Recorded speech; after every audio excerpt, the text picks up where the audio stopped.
Assalamu alaikum. My name is Ishan Shahid. I'm a chartered accountant by education and also a certified fraud examiner. I have an audit and assurance background and extensive experience in fraud, forensic, and risk management. Chances are that if you're watching this video, I've shared this as a link for sharing with the board of governors, board of directors, or investors in a startup to familiarize yourself with certain key concepts regarding. I'll come to the topic a little bit later. Uh, the topic of fraud is very much relevant in your discussions and everyday discussion, but it is to an extent considered a taboo. You discuss fraud when you encounter it, unfortunately, in any of its way, shape, or form, whether it's an external party who does a fraud against your company, or if it's an internal party who does a fraud against you, your customers. And it could be either way. Your customers can also be defrauding you. So the topic of fraud usually is not discussed in its rightful depth that it demands. And by the time that companies do get interested in this topic, unfortunately, they are a bit delayed. And then the question inevitably surrounds around whose responsibility was it, and whether or not you investigated in a right way, whether or not you catch the culprits or not, that's another question. But first realization that you get once you become a victim of fraud is whose responsibility was it to stop it. You can pin the blame on a lot of entities. Obviously, you have your external auditors, you have your internal auditors, you have maybe some compliance professionals, you have maybe some risk professionals. But one thing that is relevant that you as a board member, as an investor, need to understand is that the responsibility inevitably starts from the board of directors. The responsibility for effective and efficient internal controls rests with the board, and that responsibility does encompass the controls that are needed to prevent and detect fraud as well. There's a whole different nuance on A, what is fraud, B, whether it can ever be prevented entirely, and C, how much controls you need to implement in your organization. The topic of fraud risk management then comes into play here. Now, this topic is not a new topic. Obviously, several years ago, it was very much emphasized upon as part of organizations implementing best practices controls. I remember in 2017-18, the Middle East market was also quite passionate about implementing fraud risk management, and I'm aware because once organizations did go through some of the exercises that I'm also going to cover with these slides, they do realize that you never really can eliminate the risk of fraud. Then why are we discussing these slides in the first place, and why this topic specifically is the first topic that I'm sharing? Because you need to, as a board member, as an investor, you need to understand that what is the best case scenario, best case preparation that you can put into place in your organization to prevent or detect fraud. And we're going to quickly cover key concepts here. The root of those concepts lies in the COSO framework, and these slides basically are based on the ACFE and COSO publication, wherein they covered the 5 components of the COSO framework with fraud risk management principles.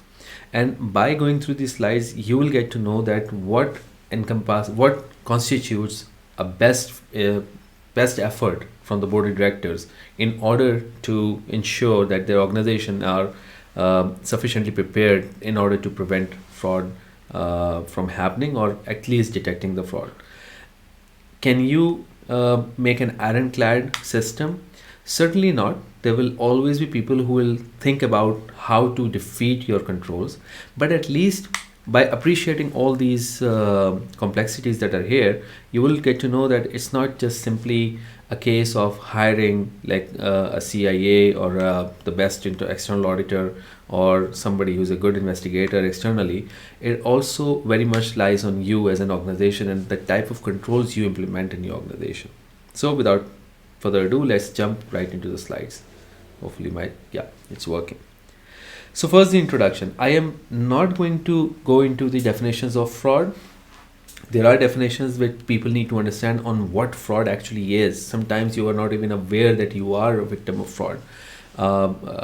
And sometimes some management, some board of directors do get involved in fraud which they do not probably think that is fraud.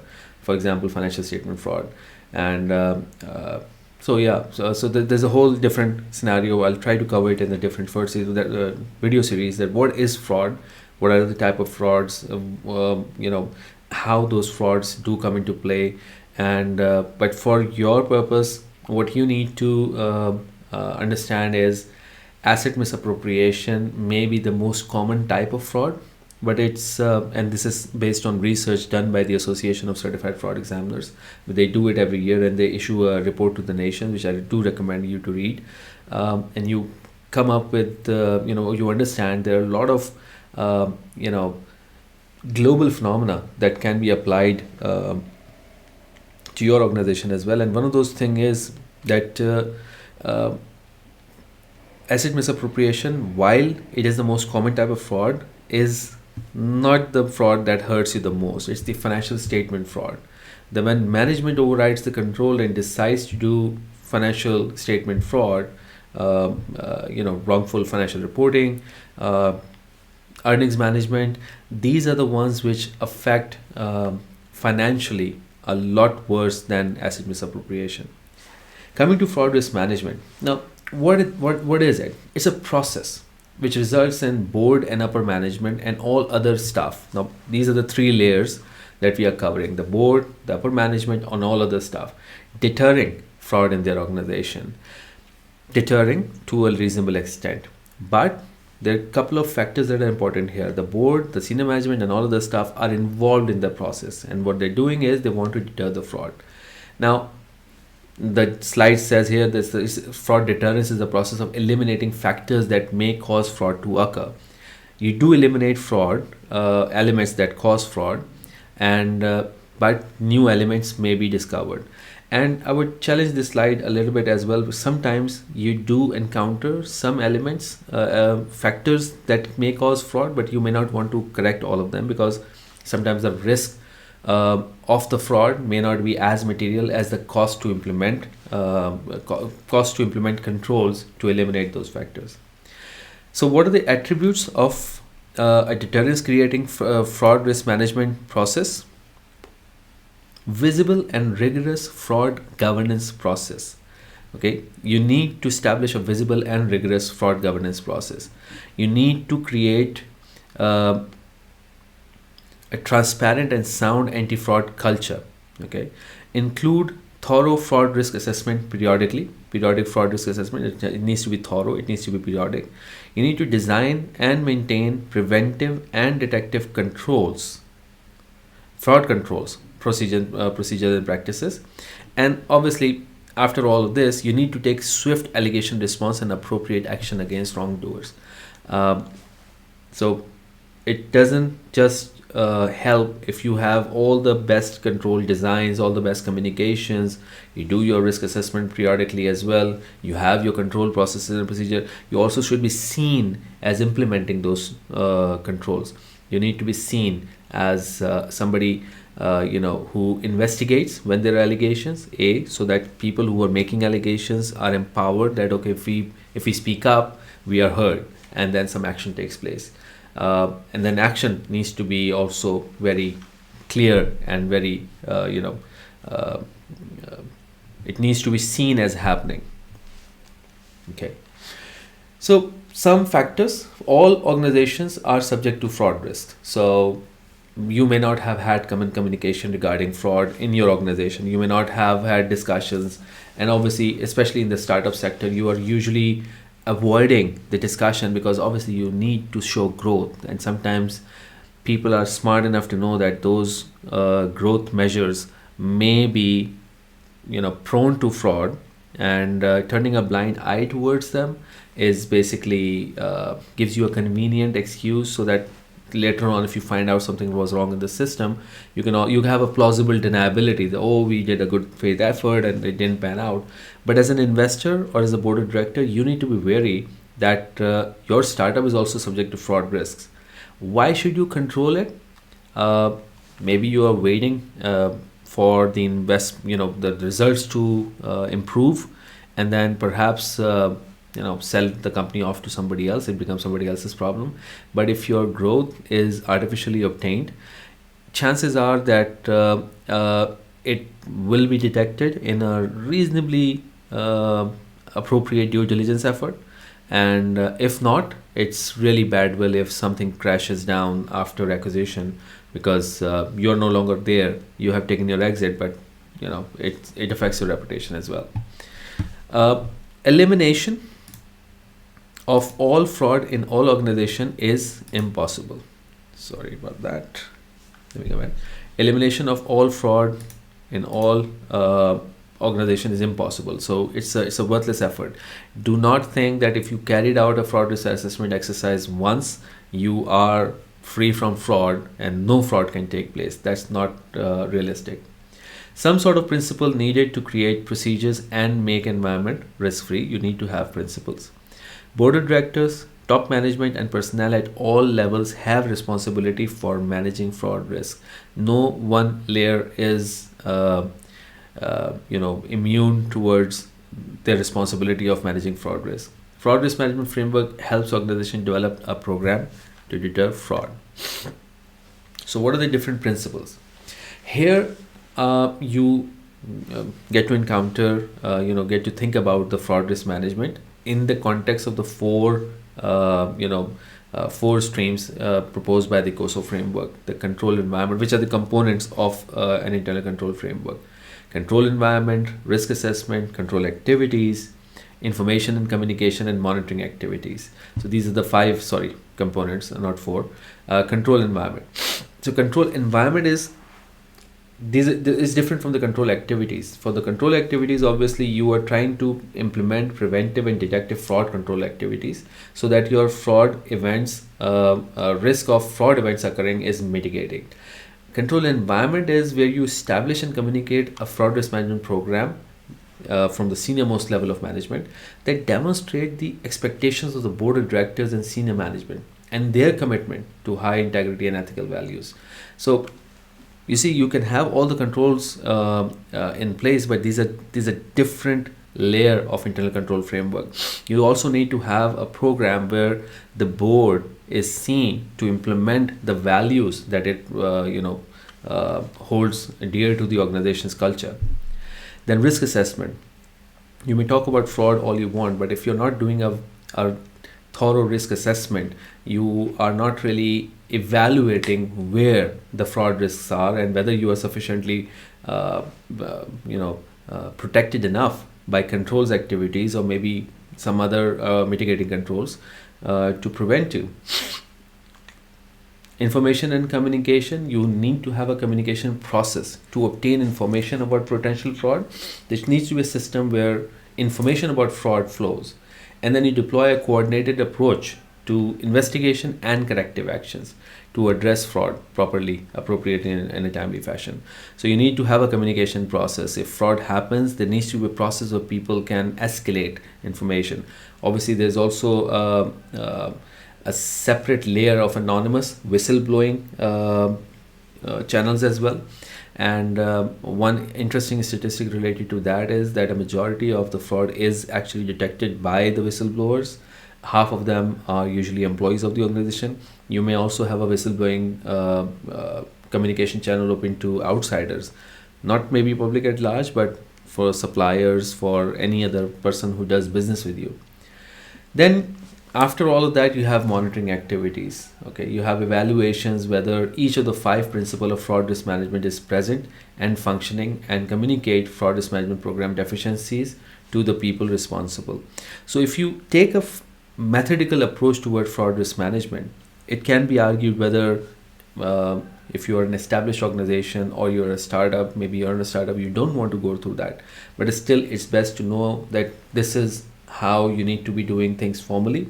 And then you may have a variation of this implementation in your organization at a maybe lesser level of sophistication, but still it needs to cover all these elements. So just a quick summary: you're talking about the control environment, which shows your commitment towards the integrity, ethical values.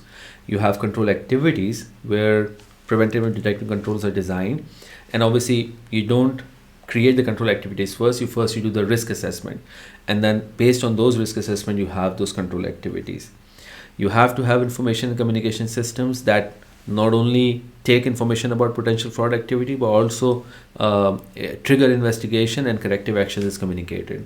And then you monitor whether all of these activities and components are effectively operating. So an ongoing comprehensive fraud risk management process, it is a cycle.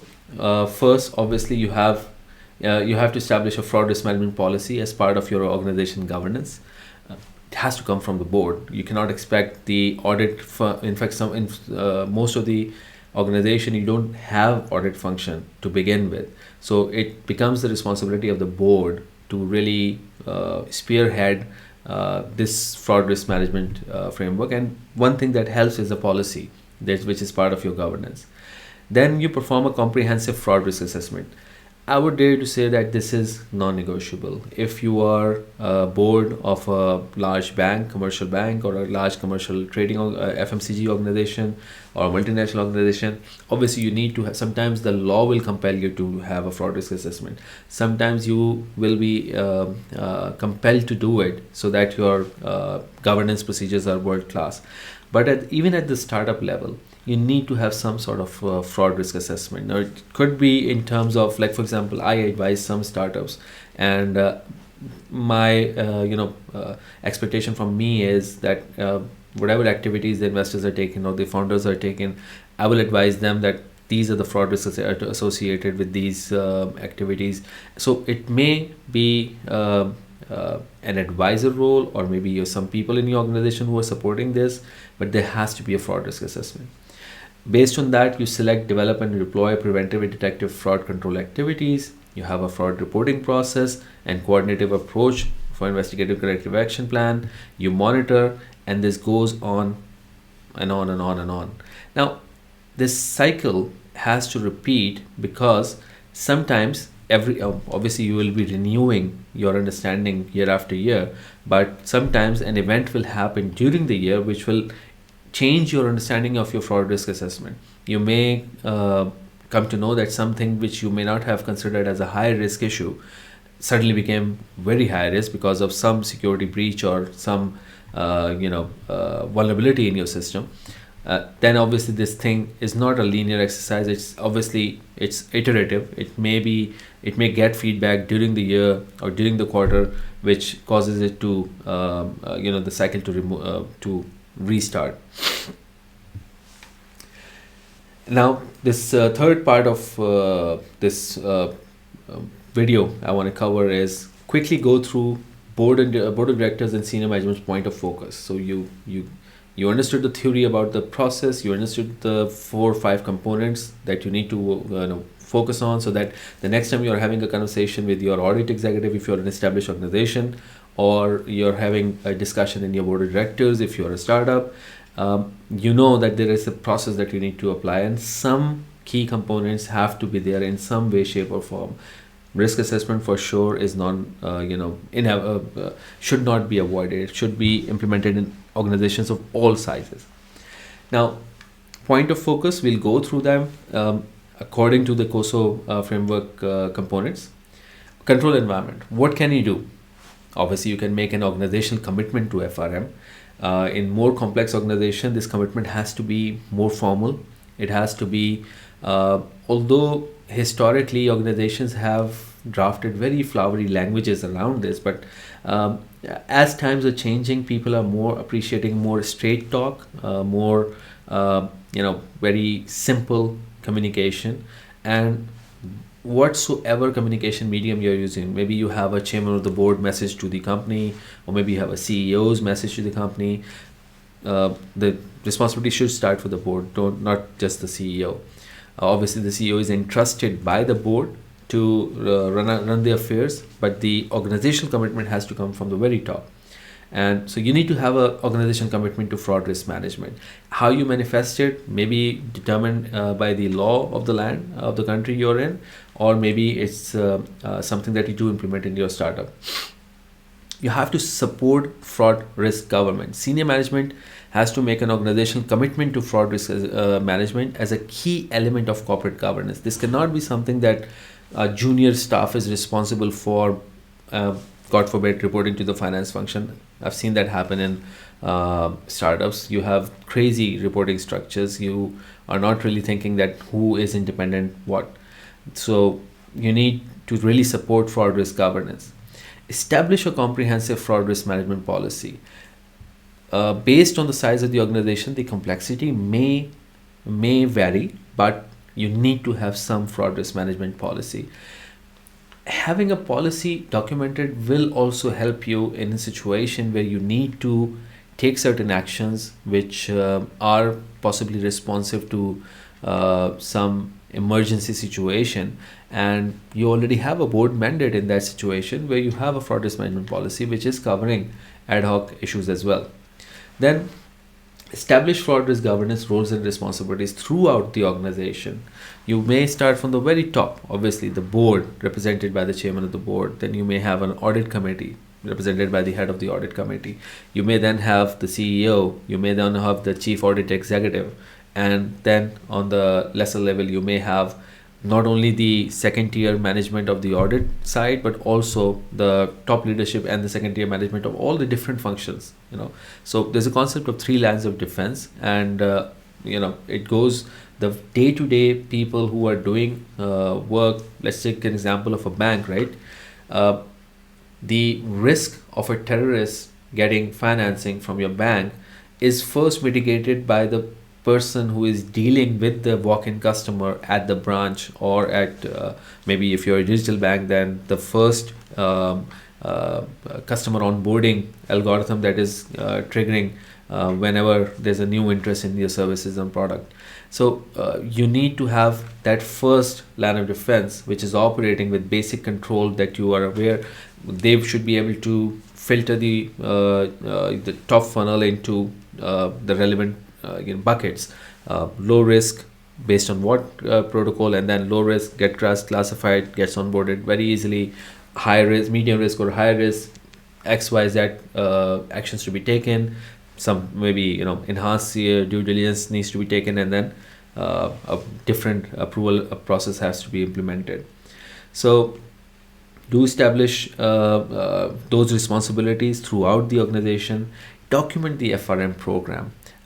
You need to have this policy, this whole thing documented into an FRM program, which covers not only the responsibility of the board and the senior leadership, but also that if there is a fraud that occurs at the most, at the client facing side, on the first, you need to have it integrated with your HR systems as well. There need to be accountability. If you have established controls which need to be implemented by people who are dealing with clients on a daily basis, there need to be then some linkages to their performance assessment as well. So document the FRM program howsoever it is, and then communicate it at all organization level.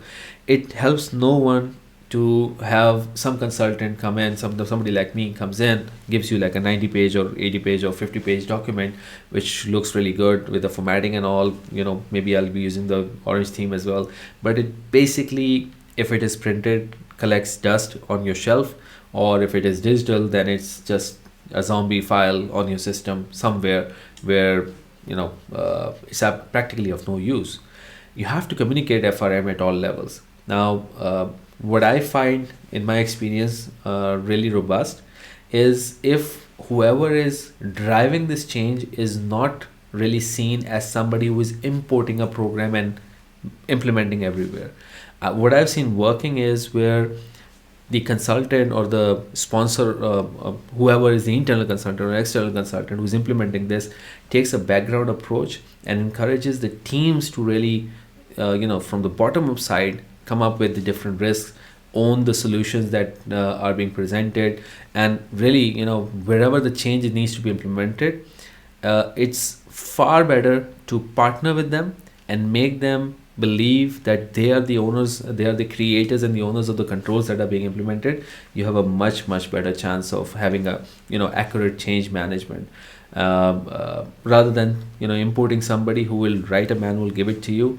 It's never going to work, no matter how comprehensive that thing is. Fraud risk management, this assessment, the second component, involve appropriate levels of management. It cannot be, sometimes one department will take the lead, and then they will just build a silo around them to implement anti-fraud control. Don't do that. Do involve appropriate level of management. Do not delegate it to the junior most level. You need the senior most level to really sponsor the fraud risk assessment. You have to include entity, subsidiary, division, operating unit, and function level. If you are a startup, you may have three different faces. You may have a very modern head office where all the tech people are, but you may also have a very low tech or very resource and capital intensive backend, which may not be part of the day-to-day cool conversations. For fraud risk assessment, they are the most vital part, and they all should be included, not just the type but also the location. For example, if you have maybe a large e-commerce related startup, you may have warehouses which have separate challenges of their own. You may have camp offices which may have separate challenges.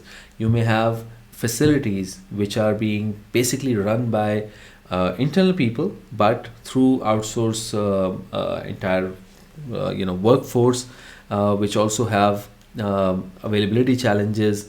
You may have presence which is closely entrenched with another legal entity, which may be your client. Wherever it is, you have to include all those different locations, different types of business unit your business is divided in, and whatever function people are involved there. Analyze not just internal factors but also external factors. Sometimes, although in my experience, people do get blinded by internal sidelined, how do you call it? People do get tend to ignore the internal factors. They tend to focus on the external factors. If I'm a tech startup, I may get hacked. If I'm a bank, I may get hacked. If I'm a bank, I may lend to the wrong customer. If I'm an FMCG, a distributor might cheat me. I may not be able to recover my cash. If I'm a energy sector, my pipelines can be may face XYZ threats. External factors are easy to talk about. Internal factors are a little bit difficult, because when we say involve appropriate levels of management, talking about the fraud risk assessment also involves inevitably these levels of management to evaluate what if one of us was corrupt. Okay, so if I'm the plant manager, what if I decide to defraud the company? If I'm the CEO, what if I try to defraud the company? So you imagine the level of conversation that needs to take place. It doesn't take place if you don't have the right level of support on the other. This type of conversation will not take place. So you need to have this conversation, very uncomfortable conversation. Even you as a board member can commit fraud. In fact, if history is any evidence, you guys have the best chance of carrying out mega heists than anybody else in the organization. So do analyze. If you're really interested about anti-fraud controls, do analyze the internal factors as well. Talk candidly about them, and then try to see how sufficiently are you prepared for those scenarios.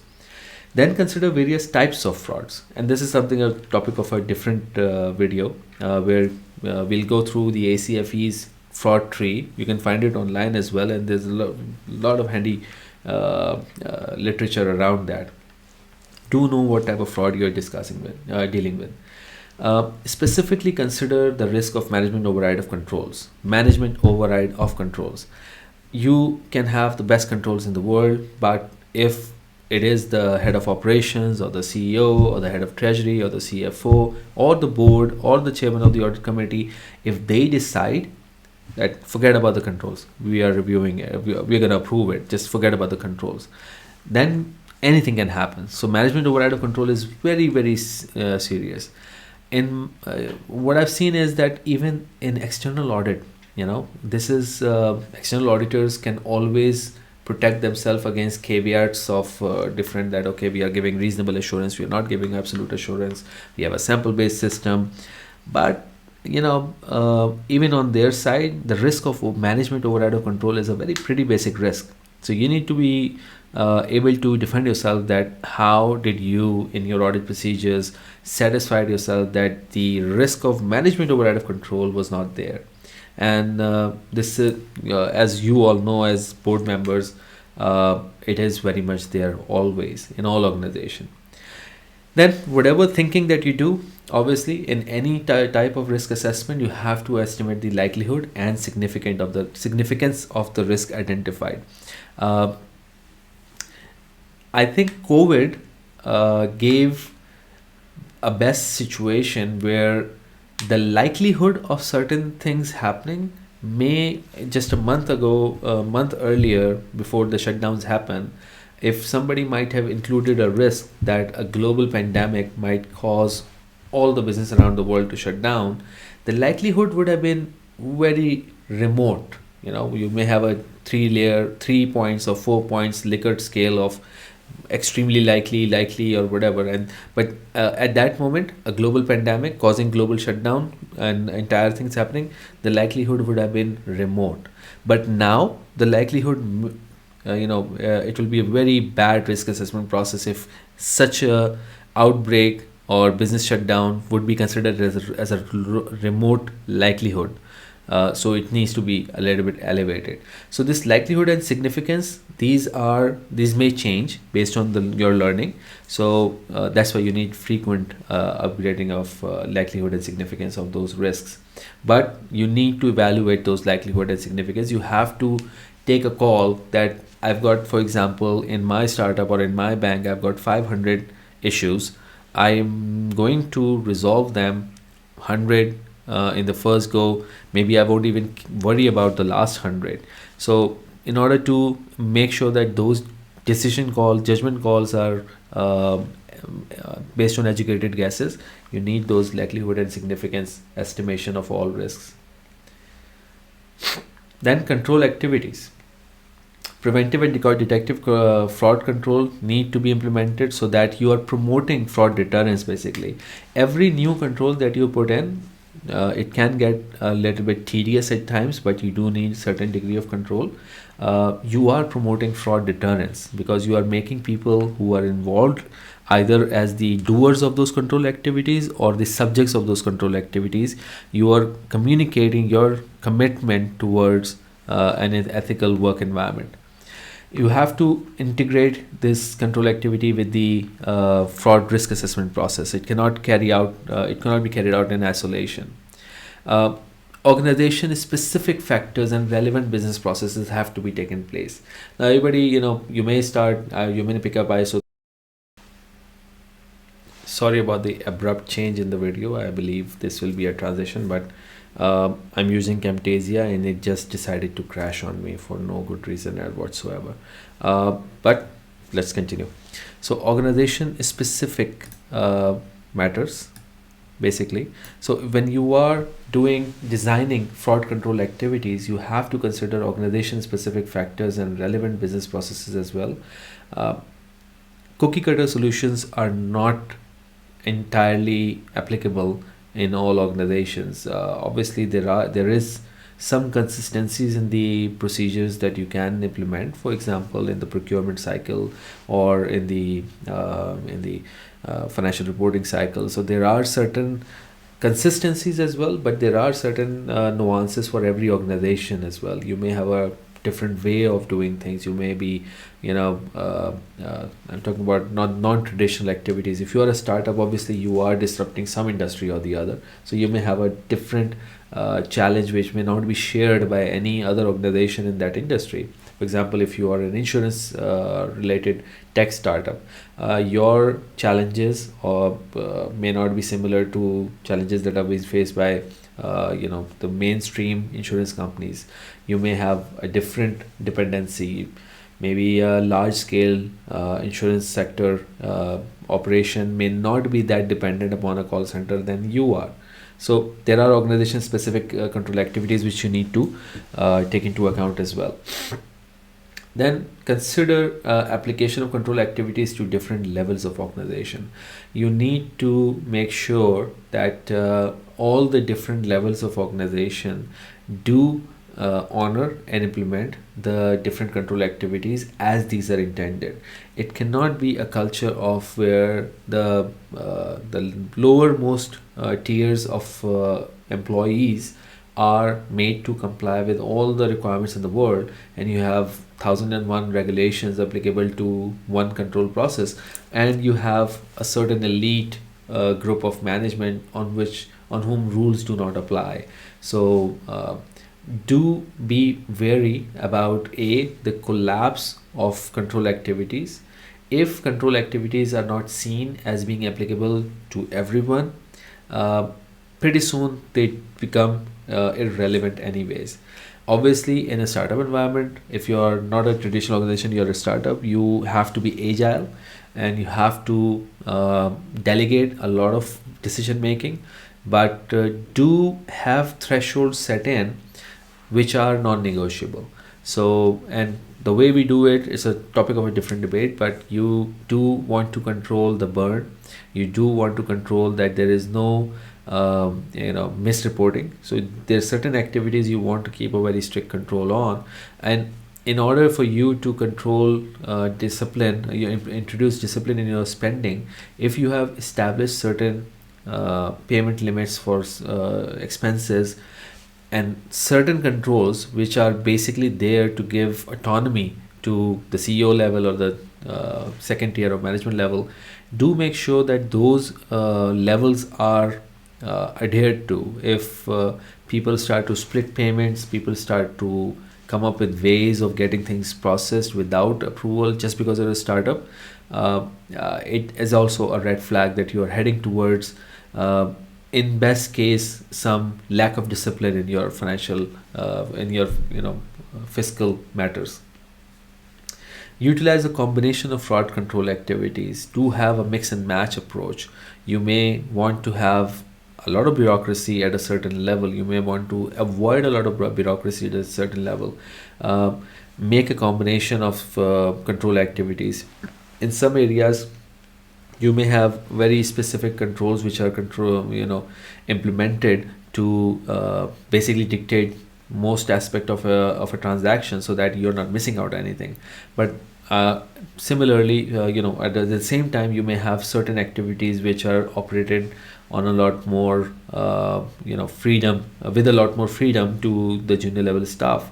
For example, you may have like a administration department where you have given some threshold level freedoms to the people who are involved over there, and then you can combine that sort of some basic control that you have over there with a review cycle. You may have a periodic audit by of those areas where you have given some freedom of operation. So do create a combination. You may have a type of control activity which is very paper intensive. You may combine that with a periodic review.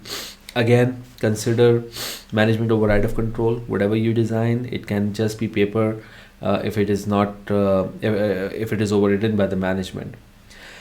Do use proactive data analysis, data analytics procedures. Okay, and when we talk about data analytics, there is a tendency to do analytics in silos. So you will have and in best case scenario, you will have a dedicated analytics department. Maybe they're called BI, maybe they are called by a different name, maybe you have a data analytics team. But whoever they are, they need to be doing proactive data analytics procedures.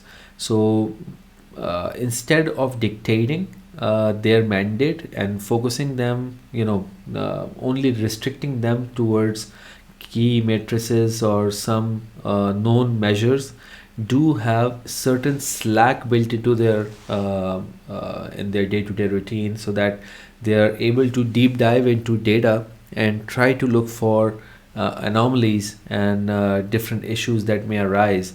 And there are certain things that they may take into account, and they basically uh, um, depend on your marriage of the financial controls based on cash flows towards data analytics. So these go hand in hand. So finance team and the data analytics team have to communicate a lot. Obviously the internal audit team as well, and they have to feed into each other based on the data these guys are generating. I've seen startups usually who do not have a lot, a significant level of sophistication in their financial reporting as well. And if one word advice is to be taken, do have a strong cash flow control, which is linked to whatever type of performance reporting you are doing, either as a financial statement in statement of on the profit and loss side, or as a some customized internal reporting. Do have a very ironclad bank reconciled cash flow recon procedures, so that you have complete control over there.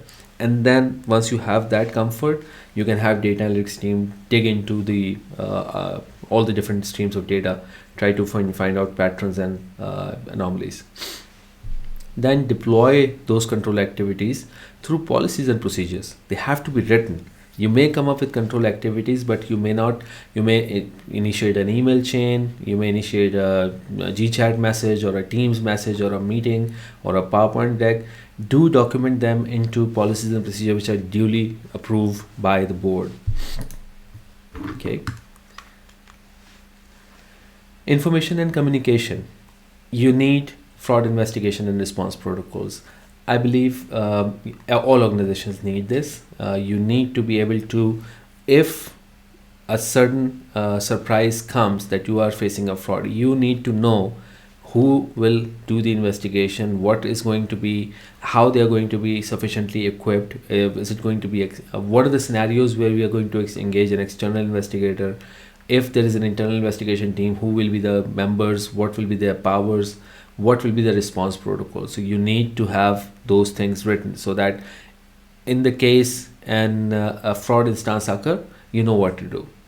Then obviously conduct investigations. Don't just think about designing procedures. Do conduct investigations as well, and communicate investigation results.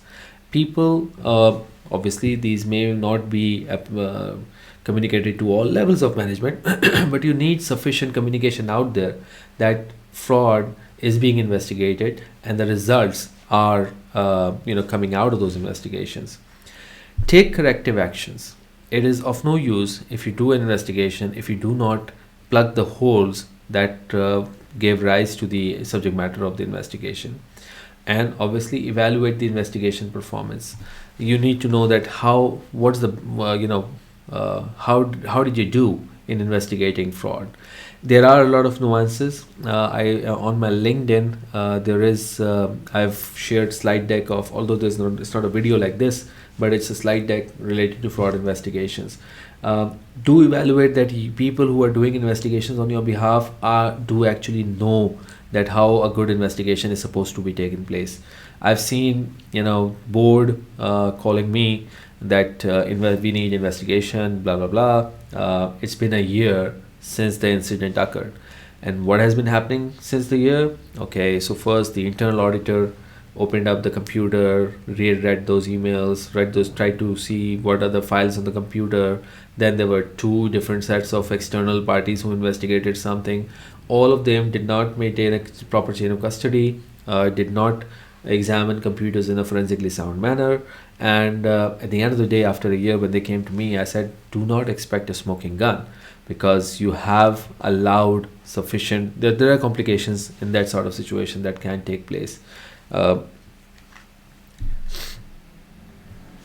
Monitoring activities, this could be a mix of ongoing and separate evaluations. In a startup environment, you may want to at least do a quarterly review of how you are doing on a fraud risk management front. Were you always taken by surprise? And there is one issue applies to all types of organization as well. You may not even know that there was a fraud, because your own management may be hiding processes from you, hiding instances from you, and these will be buried in the expenses. Obviously the financial statement fraud comes to mind, but that is where the board and the audit committee needs to be very careful about what kind of issues management may not be telling you, and there needs to be some sensors. For example, an anonymous whistleblowing line, and which is basically monitored by the audit committee, or some sort of sensors which the board implements so that they can do some evaluation. Consider factors for setting the scope and frequency of violations. Obviously, the more complex the organization, you want the more complex level of evaluation, and more frequently possibly. The criteria, measurement criteria should be there. You shouldn't just say that we are reviewing. You should be able to say what will constitute a job well done and what will constitute not a job well done. And just because you faced a fraud instance doesn't mean that your fraud risk management process was mistaken. You really need to do some careful analysis and obviously document it in writing that if an incident occurred, what was the root cause analysis of this incident?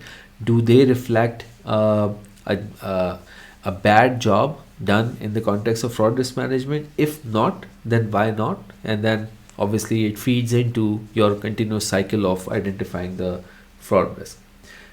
Consider known fraud schemes and new fraud cases as industry experts, which I believe you are sometimes, but in the startup sector, the investors may not be the industry experts. Theranos is a prime example of it. Blood testing service out there to revolutionize the blood sample testing, and none of the board members or the people who were giving Elizabeth Holmes millions of dollars were really from the right field, so they may not even know. uh, Forget fraud, they were not even able to challenge that. Okay, how is it scientifically possible for something which needs to be tested through some instruments which requires sufficient quantity of the blood to be there? uh, how can you claim that we have really eliminated that need of the requisite quantity of blood that is being extracted? Then you evaluate, communicate, and remediate deficiencies. So, based on this 20 minutes, 30 minutes, whatever, I think it's a slightly longer video, I've tried to summarize a context for the board and for the investors in relation to fraud risk management in general, and so that you know that what does best in class mean if you want to have fraud risk management. Expectations set. It doesn't mean that if you do all of that, you will never face fraud. Obviously, you will face fraud, and then based on that distinction,